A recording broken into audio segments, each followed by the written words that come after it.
A growing number of investors are turning to passive funds, whether traditional trackers or ETFs.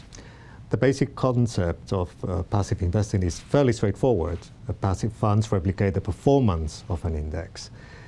However, investors who are new to the world of passive investing soon find out that there are different ways of measuring how well a fund tracks its benchmark. And I think it's important to understand the nuances. Tracking difference and tracking error are the two most important measures of tracking ability.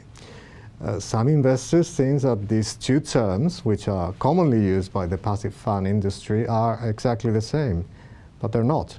They're very different. Tracking difference is the absolute difference between the returns of the fund and those of the benchmark at the end of the chosen investing period. For example, let's assume that you hold a passive fund for 3 years. Tracking difference would be a single measure calculated right at the end of that 3-year investment period, and will tell you what you get relative to the benchmark once you exclude funds charges over the 3-year period. Tracking error, on the other hand, is a measure of how well the fund tracks the benchmark during the investing period. It is in fact a measure of volatility.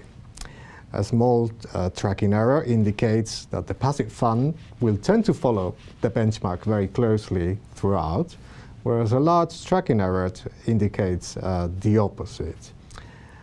A useful analogy to understand these concepts is that of a race between two cars, where one car plays the role of the index and the other car plays the role of the passive fund. Tracking difference would be the time difference between the two cars at the finish line, and tracking error will tell you how close the two cars were to each other during the race. The question for many investors is, which one of these two measures should I really care about?